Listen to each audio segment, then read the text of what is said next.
National college. ಇಲ್ಲಿ ಒಂದು hotel ಇದೆ. ಇಲ್ಲಿ ನಾನು ಕೆಲಸ ಮಾಡಿದ್ದು ಒಂದೇ ತಿಂಗಳು.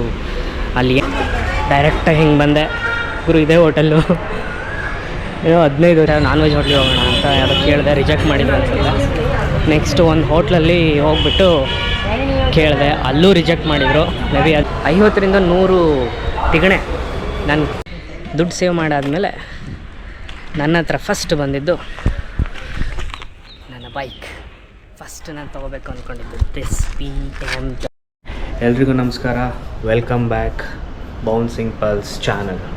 ಇದು ನನ್ನ ಚಾನಲ್ನ ಫಸ್ಟ್ ವ್ಲಾಗ್ ಆಗಿರುತ್ತೆ.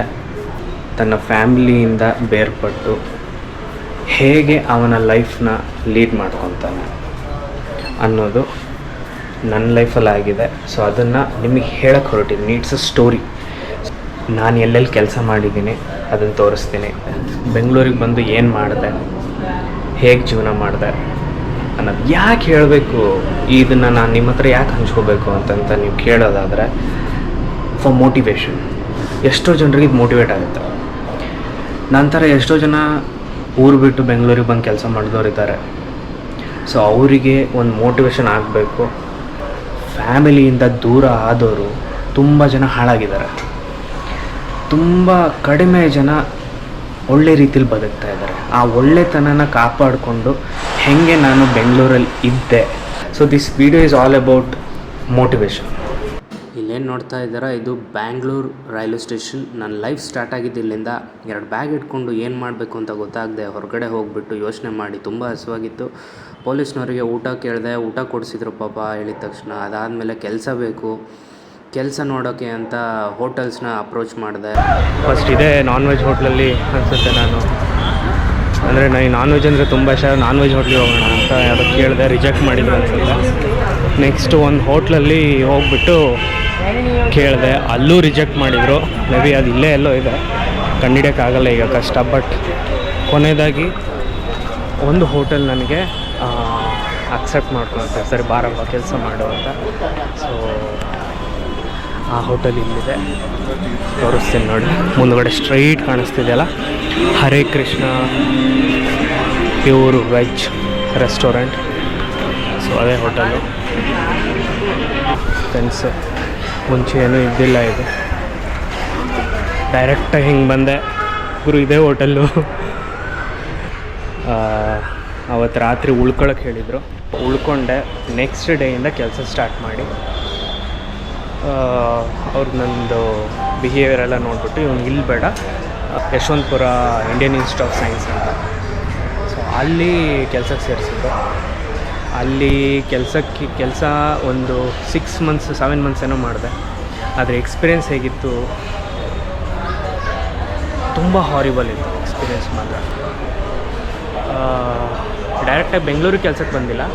ಏನು ಮಾಡಬೇಕು ಅಂತ ಗೊತ್ತಾಗದೆ 1 ವಾರ ಫುಲ್ಲು ಟ್ರೈನಲ್ಲೇ ಉಳ್ಕೊಂಡಿದ್ದೀನಿ. ಜನ್ರಲ್ಗೆ ಹೋಗಿಲಿ, ಟಿಕೆಟ್ ಕೊಡ್ದೇನೆ Bengaluru to Delhi, Delhi to back to Bangalore, again Bangalore to Chennai, ಮತ್ತು ಚೆನ್ನೈಯಿಂದ ಡೈರೆಕ್ಟ್ ಜೈಪುರ್, ಅಂದರೆ ಬ್ಯಾಂಗ್ಳೂರು ಟು ಮತ್ತೆ ಜೈಪುರ್. ಈ ಥರ ಸುಮಾರು ಒಂದು 8-9 ದಿನ ಹೋಗ್ಬಿಟ್ಟಿದೆ ಟ್ರೈನಲ್ಲೇ. ಏನು ಮಾಡಬೇಕು ಏನು ಒಂದು ಗೊತ್ತಾಗಿಲ್ಲ. ಅವರು ಮನೆ ಬಿಟ್ಟ ಮೇಲೆ ಆಗುವಂಥ ಅನುಭವ ನೆಕ್ಸ್ಟ್ ಲೆವೆಲ್. ನೀವು ಫಸ್ಟ್ ನಿಮ್ಮ ಕಂಫರ್ಟ್ ಝೋನಿಂದ ಹೊರಗೆ ಬರ್ತೀರ. ಅದಾದಮೇಲೆ ಚಾಲೆಂಜಸ್ನ ಫೇಸ್ ಮಾಡ್ತೀರಾ. ಎಕ್ಸ್ಟ್ರಾಡಿನರಿ ಚಾಲೆಂಜಸ್ ಇರುತ್ತೆ. ಮಾತಾಡಬೇಕು, ರಿಕ್ವೆಸ್ಟ್ ಮಾಡ್ಕೋಬೇಕು, ಹೆಲ್ಪ್ ಕೇಳಬೇಕು, ಇಲ್ಲ ನಿಮಗೇನು ಬೇಕೋ ಅದನ್ನು ಎಕ್ಸ್ಪ್ರೆಸ್ ಮಾಡಬೇಕು. ಸೊ ಇದನ್ನೆಲ್ಲ ಎಕ್ಸ್ಪ್ರೆಸ್ ಮಾಡೋದು ಸಡನ್ನಾಗಿ ಯಾವುದು ಬರೋಲ್ಲ. ನೀವು ಯಾವಾಗ ಕಂಫರ್ಟ್ ಝೋನಿಂದ ಹೊರಗೆ ಬರ್ತಿರಲ್ಲ, ಆವಾಗ you can experience it and you can achieve it. So ನನಗಾಗಿದ್ದ ಆ ಎಕ್ಸ್ಪೀರಿಯೆನ್ಸು 9 ಡೇಸಲ್ಲಿ ನಾನು ತೊಗೊಂಡು ಬೆಂಗಳೂರಿಗೆ ಆಮೇಲೆ ಬಂದೆ ಕೆಲಸಕ್ಕೆ. ಇಲ್ಲಿ ಬಂದು ಇದೇ ಹೋಟ್ಲಲ್ಲಿ ಕೆಲಸ ಮಾಡಿ 1 ದಿನ ಇಲ್ಲಿಂದ ಇನ್ನೊಂದು ಇಂಡಿಯನ್ ಇನ್ಸ್ಟಿಟ್ಯೂಟ್ ಆಫ್ ಸೈನ್ಸ್ ಅಂತ ಇದೆ. ಸೊ ಅದು ಯಶವಂತಪುರದಲ್ಲಿದೆ. ಅದು ಈಗ ಡೆಮಾಲಿಷ್ ಆಗಿದೆ. ಇನ್ನು ಒಳಗಡೆ ಇರುವಂಥ ಕ್ಯಾಂಟೀನ್, ಒಂದು ಹೋಟೆಲ್ ಥರ, ಪ್ರಕೃತಿ ಅಂತ ಅದ್ರ ಹೆಸರು. ಬಹುಶಃ ಮೊದಲನೇ ದಿನ ಗುರು ಅಲ್ಲಿ ನಾನು ಮಲ್ಕೊಂಡಾಗ, ಕೆಲಸ ಮಾಡಿ ಮುಗಿಸಿ ಸ್ಟಾಫ್ ರೂಮಲ್ಲಿ ಮಲ್ಕೊಂಡಾಗ ಯಾರೂ ಇದ್ದಿಲ್ಲ. ಎಲ್ಲರೂ ಎಲ್ಲೋಗ್ಬಿಟ್ರು ಅಂತ ನಾನು ಯೋಚನೆ ಮಾಡ್ತಾ ಇದ್ದೆ. ಆಲ್ಮೋಸ್ಟ್ 11 ಆಯಿತು, 10:30 11 ಗಂಟೆ ಆಗಿತ್ತು. ಯಾರೂ ಇದ್ದಿಲ್ಲ ಸ್ಟಾಫ್ ರೂಮಲ್ಲಿ. ನಾನು ಒಬ್ಬನೇ ಇದ್ದೀನಿ, ನನಗೆ ಯಾರೂ ಹೇಳಿಲ್ಲ, ಏನೂ ಇಲ್ಲ, ಎಲ್ಲಿ ಮಲ್ಕೊಳ್ಳೋದು ಅಂತ. ಬಟ್ ಸ್ಟಾಫ್ ರೂಮ್ ಅಂತ ತೋರಿಸಿದ್ರು, ಅಲ್ಲಿ ಮಲ್ಕೊಂಡೆ ಹೋಗಿ. ಆವತ್ತಿನ ದಿನ ರಾತ್ರಿ ದಿಂಬಿದ್ದಿಲ್ಲ, ಜಸ್ಟ್ ಒಂದೊಂದು ಪ್ಯಾಂಟ್ ಇತ್ತು, ಅದನ್ನು ರೋಲ್ ಮಾಡಿ ಮಲ್ಕೊಂಡಿದ್ದೆ. ಸುಮಾರು ಒಂದು 12:30 1 ಗಂಟೆಗೆ ಸುಮಾರು ಒಂದು 50ರಿಂದ 100 ಏನು 50ರಿಂದ 100 ತಿಗಣೆ ನಾನು ಫುಲ್ಲು ಇದು ಕುತ್ತಿಗೆ, ಕೆನ್ನೆ, ಬೆನ್ನು ಎಲ್ಲ ಕಚ್ಚಕ್ಕೆ ಸ್ಟಾರ್ಟ್ ಮಾಡ್ತಿದ್ರು. ಅದೇ ಫಸ್ಟ್ ನಾನು ತಿಗಣೆ ನೋಡಿದ್ದು. ಪ್ಯಾಂಟ್ ಎತ್ತುತ್ತೀನಿ, ಆಲ್ಮೋಸ್ಟ್ ತಿಗಣೆಗಳು ನನ್ನ ತಲೆ ಹಿಂಗಡೆ. ಸೊ ನೆಕ್ಸ್ಟ್ ಹೋಗ್ಬಿಟ್ಟು ಟೆರೆಸ್ ಮೇಲೆ ಹೋಗಿ ಮಲ್ಕೊಂಡೆ. ಆವಾಗ ನೋಡ್ತೀನಿ ಎಲ್ಲರೂ ಟೆರೆಸ್ ಮೇಲಿದ್ದಾರೆ. ಸೊ ಅದೊಂದು funny and tragic kind of story. So ಅದಾದಮೇಲೆ ವರ್ಕ್ ಸ್ಟಾರ್ಟ್ ಆಯಿತು. ಅಲ್ಲಿ 6 ತಿಂಗಳು ಕೆಲಸ ಮಾಡಿದೆ. ನರಕ, ಇಟ್ಸ್ ರಿಯಲಿ ದ ಹೆಲ್. ಹೋಟ್ಲಲ್ಲಿ ಯಾರು ಕೆಲಸ ಮಾಡ್ತಾರೆ, ರೆಸ್ಪೆಕ್ಟ್, ಎಲ್ರಿಗೂ ರೆಸ್ಪೆಕ್ಟ್ ಕೊಡಿ. ಸರ್ವರಿಂದ ಹಿಡ್ಕೊಂಡು, ಕ್ಲೀನರಿಂದ ಹಿಡ್ಕೊಂಡು ಎಲ್ರಿಗೂ ರೆಸ್ಪೆಕ್ಟ್ ಕೊಡಿ. ತುಂಬ ಕಷ್ಟ ಇರುತ್ತೆ. ಇಡೀ ದಿನ ನಿಂತ್ಕೊಂಡಿರ್ತಾರೆ ಅವರು. 12 hours ಶಿಫ್ಟ್ ಇರುತ್ತೆ, ಇಡೀ ದಿನ ನಿಂತ್ಕೊಂಡು ಕೆಲಸ ಮಾಡ್ತಾ ಇರ್ತಾರೆ. ಸೊ ತುಂಬ ಕಷ್ಟ ಆಯಿತು. ಹತ್ತಿದ್ದೀನಿ, ನಕ್ಕಿದ್ದೀನಿ ಆ ಒಂದು ಮೂಮೆಂಟಲ್ಲಿ. ಅದಾದಮೇಲೆ ಬೇರೆ ಹೋಟ್ಲಿಗೆ ಹೋದೆ. ಆ ಹೋಟೆಲ್ನು ತೋರಿಸ್ತೀನಿ ಬನ್ನಿ. ನ್ಯಾಷನಲ್ ಕಾಲೇಜ್ ಇಲ್ಲಿ ಒಂದು ಹೋಟೆಲ್ ಇದೆ. ಇಲ್ಲಿ ನಾನು ಕೆಲಸ ಮಾಡಿದ್ದು 1 ತಿಂಗಳು. ಅಲ್ಲಿ ಏನು ನೋಡ್ತಾ ಇದ್ದೀರಾ, ಮಸಾಲಾ ಲವ್ ಆ್ಯಂಡ್ ಕೋ. ಅದು ಮುಂಚೆ ಇದ್ದಂಥ ಹೆಸರು ಕೃಷ್ಣ ಗ್ರ್ಯಾಂಡ್ ಅಂತ ಏನೋ ಇತ್ತು, ಸುಮಾರು ವರ್ಷದ ಕೆಳಗೆ. ಮರ್ತೋಗ್ಬಿಟ್ಟಿದ್ದೀನಿ ಯಾವಾಗ ಅಂತ. ಇವಾಗೆಲ್ಲ ಚೇಂಜ್ ಮಾಡಿಬಿಟ್ಟಿದ್ದಾರೆ. ಆ ಹೋಟೆಲಲ್ಲಿ ಕೆಲಸ ಮಾಡ್ತಾಯಿದ್ದೆ. ಸೊ ಹಳೆ ಹೋಟೆಲ್ಸ್ ಎಲ್ಲ ಯಾವುದೂ ಇಲ್ಲ ಈಗ ನಾನು ಮಾಡ್ತಾ ಇರೋದು. ಬಟ್ ಇನ್ನೊಂದಿದೆ, ತೋರಿಸ್ತೀನಿ. ಅದು ಓಪನ್ ಇದೆಯಲ್ಲ ಗೊತ್ತಿಲ್ಲ. ಅದಿರೋದು MG ರೋಡ್ ಸಮ್ವೇರ್ ಅರೌಂಡ್. ಒಂಥರ ಚೆನ್ನಾಗಿ ಅನಿಸುತ್ತೆ. ಹಳೆ ಹೋಟೆಲ್ನಲ್ಲಿ ಕೆಲಸ ಮಾಡಿ ಬಿಟ್ಟು ತುಂಬ ವರ್ಷ ಆದಮೇಲೆ ಮತ್ತೆ ಅದೇ ಜಾಗಕ್ಕೆ ಬಂದು ಈ ಥರ ಎಲ್ಲ ಬ್ಲಾಗ್ ಮಾಡ್ತೀನಿ ಅಂತ ಅಂದ್ಕೊಂಡೇ ಇದ್ದಿಲ್ಲ. It feel something different. ಅದು ಮಾಡಿದವ್ರಿಗೆ ಮಾತ್ರ ಗೊತ್ತಿರುತ್ತೆ, ಕೆಲಸ ಮಾಡಿದವ್ರಿಗೆ ಮಾತ್ರ ಗೊತ್ತಿರುತ್ತೆ. ಸೊ ಬನ್ನಿ, ಇನ್ನೊಂದು ಹೋಟ್ಲಿಗಿದೆ, ಅಲ್ಲೂ ಕರ್ಕೊಂಡು ಹೋಗ್ತೇನೆ.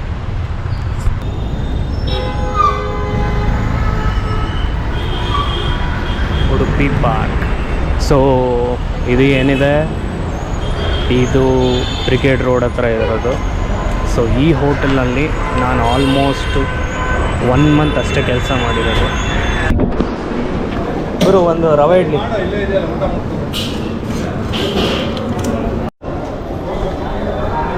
ತೊಗೊಂಡಿದ್ದೀನಿ. ನಾನು ಕೆಲಸ ಮಾಡಿರೋ ಹೋಟ್ಲಲ್ಲೇ ಇವತ್ತು ಫಸ್ಟ್ ಟೈಮ್ ಊಟ ಮಾಡ್ತಾಯಿದ್ದೀನಿ. ಬೇರೆ ಯಾವ ಹೋಟ್ಲಲ್ಲೂ ಹೋಗೋಕೆ ಅಷ್ಟು ಚಾನ್ಸ್ ಸಿಗಲಿಲ್ಲ.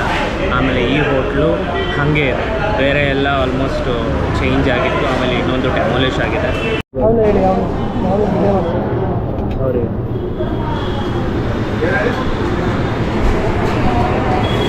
ನೀವೇನು ಹಳಬ್ರಿಲಿ? ನಾನು ಇಲ್ಲಿ ಮುಂಚೆ ಕೆಲಸ ಮಾಡ್ತಾಯಿದ್ದೆ, ವೀಡಿಯೋ ಮಾಡ್ತಾಯಿದ್ದೆ. ನನ್ನ ಲೈಫ್ ಸ್ಟೋರಿದು ಯೂಟ್ಯೂಬ್ ಚಾನಲ್ ಓಪನ್ ಮಾಡಿದ್ದೀನಿ. ಅದಕ್ಕೆ ಇಲ್ಲಿ ಬಂದು ಹಾಂ, ವೆಜ್ ಫೀಸ್ಟ್ ಅಂತ ಇತ್ತು. ನೀವು ಹಳಬ್ರಾ? ಎಷ್ಟು ವರ್ಷದಿಂದ ಮಾಡ್ತೀರಾ? ಮುಂಚೆ ಮಾಡ್ತಿದ್ವಿ, ಇವಾಗ ಸೆಂಟ್ರಲ್ಲಿ ಬಿಟ್ಟಿದ್ವಿ. ವೆಜ್ ಫೀಸ್ಟ್ ಅಂತ ಇದ್ದಾಗ ತೊಗೊಂಡಲ್ಲ, ಅವಾಗಿಂದ ಸೆಂಟ್ರಿಗೆ ಒಂದು 2 ವರ್ಷ ಇರಲಿಲ್ಲ. ಓಕೆ, 2 ವರ್ಷದಿಂದ ಚೇಂಜ್ ಮಾಡಿದ್ದಾರಾ? ವೀಡಿಯೋ ಮಾಡ್ಬೋದಲ್ಲ, ಹಾಕ್ಬೋದಲ್ಲ ಯೂಟ್ಯೂಬ್ಗೆ? ಹಾಕ್ಬೋದಲ್ಲ, ವೀಡಿಯೋ ಮಾಡ್ತಾರಂತೆ. ಇಲ್ಲಿ ಮುಂಚೆ ಅದೇ ವೆಜ್ ಫೀಸ್ಟ್ ಅಂತ ಇತ್ತಲ್ಲ, ಅಲ್ಲಿ ಕೆಲಸ ಮಾಡ್ತಿದ್ರಂತ ಅವಾಗ. ಇಲ್ಲಿ ಅದಕ್ಕೆ ಯಾರಾದರೂ ಇವ್ರು ಹಳಬ್ರಾ? ನೀವು ಅವರೆಲ್ಲ ಇವರು ವೆಜ್ ಫೀಸ್ಟ್ ಇವನಿದ್ದ ಅಡಿಗ ಸರ್ ಗೊತ್ತಾ ನನಗೆ? ನಂಗೆ ಗೊತ್ತಾ. ಓಕೆ, ಇಲ್ಲಿ ಸ್ಟಾಫ್ ರೂಮ್ ಇದ್ದಲ್ಲ, ಅದು ಬೂತ್ ಬಂಗ್ಲೆ. ಹಾಂ ಕರೆಕ್ಟ್. ಇದು ಅಲ್ಲೇ ಇದೆಯಾ? ಈಗ ಅಲ್ಲಿಂದ ಚೇಂಜ್ ಮಾಡಿದ್ವಿ. ನಾವು ಅಲ್ಲೇ ಇದ್ದೀವಿ ಅಷ್ಟೇ. ಅಲ್ಲಿ ತಿಗಣಿ ಅದೇನೋ ಕುರಿ ಎಲ್ಲ ಆಗಿ ಜಾಸ್ತಿ ಆಗಿ ಹೆಸರೇನು? संजय. हाँ correct. Hindi YouTube channel open किया है और मैं इधर से छोड़ के ಬೇರೆ ಕೆಲಸ ಎಲ್ಲ ಮಾಡ್ಕೊಂಡು, ಕನ್ನಡ ಬರುತ್ತಲ್ಲ, ಕನ್ನಡ ಕಲ್ತ್ಬಿಟ್ಟಿದೆಯಲ್ಲ. ಸೊ ಬೇರೆ ಕಡೆ ನೀವು ಎಷ್ಟು ವರ್ಷ ಆಯ್ತೀನಿ? 7 years. ಎಲ್ಲ ಸೀನಿಯರ್ಸ್ ಇದ್ದಾರೆ, ಆಲ್ಮೋಸ್ಟ್ ಸೂಪರ್ ಸೀನಿಯರ್ಸ್. ಸೊ ನಾನು ಇಲ್ಲಿ ಬಿಟ್ಟು ಅದಾದಮೇಲೆ ಬೇರೆ ಎಲ್ಲ ಜಾಬ್ ಮಾಡಿಕೊಂಡು ಇವಾಗ ಬೇರೆ ವರ್ಕು. ಸೊ ರೀಸೆಂಟಾಗಿ ಯೂಟ್ಯೂಬ್ ಚಾನಲ್ ಓಪನ್ ಮಾಡಿದ್ದೀನಿ. ಯಾರಾದರೂ ಇರ್ತಾರ ನೋಡೋಕ್ಕೆ ಅಂತ ಇದೇ ಫಸ್ಟ್ ಬಂದಿದ್ದ. ನಾ ಇರೋದು ವೈಟ್ ಫೀಲ್ಡ್ ಈಗ, ಸೊ ಇದೆಲ್ಲ ಬರೋದು ರೇರು. ಯಾರೋ ಬರ್ತಾರೋ ಯಾರೋ ಇರ್ತಾರೋ ನೋಡೋಣ ಅಂತ ಈಗ ಡೌಟ್ ಇತ್ತು ಆದ್ರೂ, ಬಟ್ ಇವ್ರಿಗೆ ನೋಡಿದ್ರೆ ಎಲ್ಲೋ ಕಂಡಿಡ್ತಾರೆ. ಓಕೆ, ಇನ್ನೊಂದು ಇಬ್ಬಳಿದ್ರು ಅವರು ಎಲ್ಲ ಇಲ್ಲ ಇದು. ಸೊ ಫೈನಲಿ ನಾನು ಕೆಲಸ ಮಾಡ್ತಿದ್ದಂಥ ಹೋಟ್ಲಲ್ಲಿ ಒಬ್ಬ ಮಾತ್ರ ಸಿಕ್ಕಿದ್ದಾನೆ, ಸಂಜಯ್ ಅಂತ. ಸುಮಾರು ಈಗ ಅವಾಗ್ಲಿಂದನೂ ಇದ್ದಾನೆ, ತುಂಬ ವರ್ಷದಿಂದನೂ ಇದ್ದಾನೆ. ನನಗೆ ಗೊತ್ತಿದ್ದಿಲ್ಲ ಯಾರಾದರೂ ಇರ್ತಾರಂತನೂ ಡೌಟಲ್ಲೇ ಕೇಳಿದೆ ಆದ್ರೂ ಅವ್ರಿಗೆ, ಬಟ್ ಒಣಗಿದ್ದಾನೆ. ತುಂಬ ಖುಷಿಯಾಗುತ್ತೆ ಈ ಥರ ಯಾರಾದರೂ ಒಬ್ಬರು ತುಂಬ ವರ್ಷದ ಮೇಲೆ ಅದು ನಾವು ಮಾಡಿರೋ ಕೆಲಸದಲ್ಲೇ ಇದ್ಕೊಂಡು ಇನ್ನೂ ಹಾಗೆ ಹೋಗ್ತಾ ಇರ್ತಾರೆ, ಜೀವನ ಅದೇ ಕಷ್ಟದಲ್ಲೇ ಸಾಗಿಸ್ತಾ ಇರ್ತಾರಲ್ಲ, ಅವ್ರನ್ನ ನೋಡೋದು ತುಂಬ ಖುಷಿಯಾಗುತ್ತೆ. ಬಟ್ ತುಂಬ ಕಷ್ಟದ ಕೆಲಸ. ಇಲ್ಲಿ ಕೌಂಟ್ರಲ್ಲಿ ಯಾರ್ಯಾರು ಕೆಲಸ ಮಾಡ್ತಾರೆ ಅವ್ರು ಇಡೀ ದಿನ ನಿಂತ್ಕೊಂಡಿರ್ತಾರೆ. ಹೋಟೆಲ್ ಫೀಲ್ಡ್ ಯಾಕೆ ಅಂತ, ಹೋಟೆಲ್ ಫೀಲ್ಡ್ ಯಾಕೆ ಅಂದರೆ ಈಗ ಬೇರೆ ಕಡೆ ಕಂಪ್ನಿ ಕಡೆ ಹೋದರೆ ದುಡ್ಡು ಸಪ್ರೇಟ್, ಊಟ ಹೊರಗಡೆ ಊಟ ಮಾಡ್ಕೋಬೇಕು, ರೂಮ್ ಸಪ್ರೇಟ್ ಮಾಡ್ಬೇಕು, ಅದು ದುಡ್ಡು ಹೋಟ್ಲಲ್ಲೆಲ್ಲ ಉಳಿಯುತ್ತೆ ಅಂತ. ಇಲ್ಲಾಂದರೆ ಊಟ ಸಿಗುತ್ತೆ, ರೂಮ್ ಸಿಗುತ್ತೆ, ಸಂಬಳ ಉಳಿಯುತ್ತೆ. ಅವ್ರು ನೀನು ಹೇಳು, ಇಷ್ಟು ವರ್ಷದಿಂದ ಇದೆಯಾ, ಕಷ್ಟ ಅಂತ ಅನಿಸಿಲ್ವಾ? ಅಷ್ಟೇ ಇರಲಿಲ್ಲ, ಎಲ್ಲ ಸೆಟ್ ಆಗ್ಬಿಟ್ಟಿದೆ. ಖುಷಿ ಆಯ್ತು ಒಟ್ಟು ನೋಡಿ. ಬಟ್ ಅದೇ ಈಗ ಚಾನಲ್ ಓಪನ್ ಮಾಡಿದ್ದೀನಿ, ನನ್ನ ಲೈಫ್ ಸ್ಟೋರಿ ಅದರಿಂದ ವೀಡಿಯೋ ಇದೆ. ಯೂಟ್ಯೂಬ್ ಚಾನಲ್ ಬರುತ್ತಲ್ಲ, ಹಾಂ ಬರುತ್ತೆ, ನೋಡಿ ಸಬ್ಸ್ಕ್ರೈಬ್ ಮಾಡು.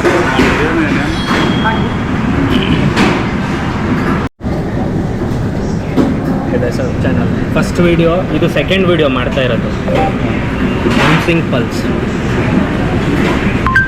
Bouncing Pulse.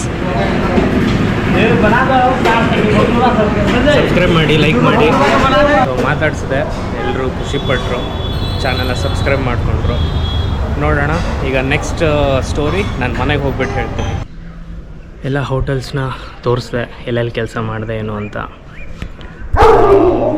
4 hotel almost ತೋರಿಸ್ದೆ. ಒಂದು ಹೋಟೆಲ್ ಡೆಮಾಲಿಷ್ ಆಗಿ ತೋರ್ಸೋಕ್ಕಾಗಿಲ್ಲ, ಅದು ಇಂಡಿಯನ್ ಇನ್ಸ್ಟಿಟ್ಯೂಟ್ ಆಫ್ ಸೈನ್ಸಲ್ಲಿದೆ. ಸೊ ಅದು ಒಳಗಡೆ ಬಿಡೋದೂ ಇಲ್ಲ ವರ್ಕರ್ಸ್ ಅಲ್ಲದೆ. ಪ್ಲಸ್ ಇನ್ನೊಂದು ಹೋಟೆಲ್ ಇದೆ ನಾನು ಕೆಲಸ ಮಾಡಿದಂಥ ಹೋಟೆಲ್ಲು, ಅದು ಹೇಳ್ಬಿಡ್ತೀನಿ ಜಸ್ಟ್. ಕಂಠೀರವ ಸ್ಟೇಡಿಯಂ ಒಳಗಡೆ ಒಂದು ಕ್ಯಾಂಟೀನ್ ಇದೆ, ಅಲ್ಲೇ ಹಾಸ್ಟೆಲ್ ಹುಡುಗರಿಗೆ ಅಂತಲೇ ಮಾಡೋದಕ್ಕೆ.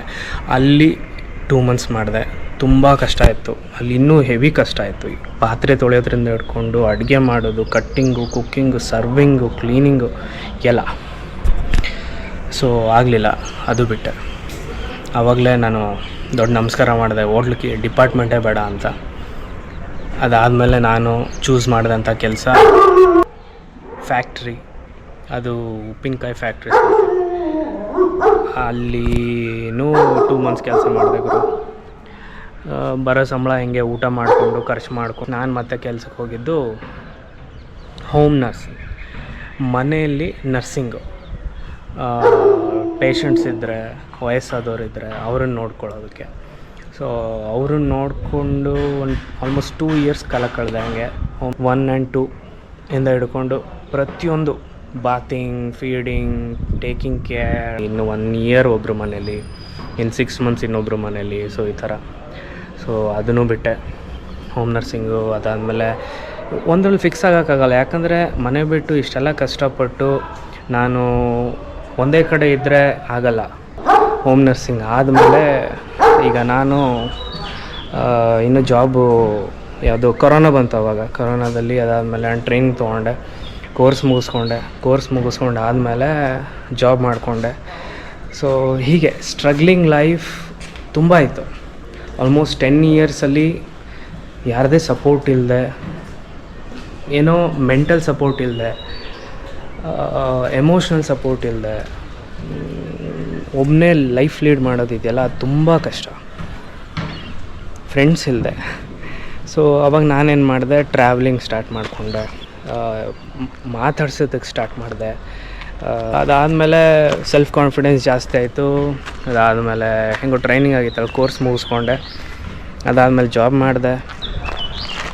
ಏನಾದರೂ ಒಂದು ಮಾಡಬೇಕಲ್ವಾ, ಸೇವ್ ಮಾಡಿದೆ ಮನಿ. ದುಡ್ಡು ಸೇವ್ ಮಾಡಾದಮೇಲೆ ನನ್ನ ಹತ್ರ ಫಸ್ಟ್ ಬಂದಿದ್ದು ನನ್ನ ಬೈಕ್. ಫಸ್ಟ್ ನಾನು ತೊಗೋಬೇಕು ಅಂದ್ಕೊಂಡಿದ್ದು ದಿಸ್ P1. ಬೆಂಗಳೂರಲ್ಲಿ ಮಾತ್ರ ಓಡಿಸೋದಕ್ಕೆ, ಇದು ಬೆಂಗಳೂರಿಂದ ಹೊರಗಡೆ ಓಡಿಸೋದಕ್ಕೆ. ಇದಾಗಿತ್ತು ನನ್ನ ಲೈಫ್ ಸ್ಟೋರಿ. ಮನೆ ಬಿಟ್ಟ ಮೇಲೆ ಹೊಸದಾಗಿ ನೋಡ್ತಿದ್ದೀರಾ, ಸಬ್ಸ್ಕ್ರೈಬ್ ಮಾಡ್ಕೊಳ್ಳಿ. And who are watching non Kannadigas, pardon, I will try to update. a bit in English also. Thank you. Ask your questions, doubts, anything.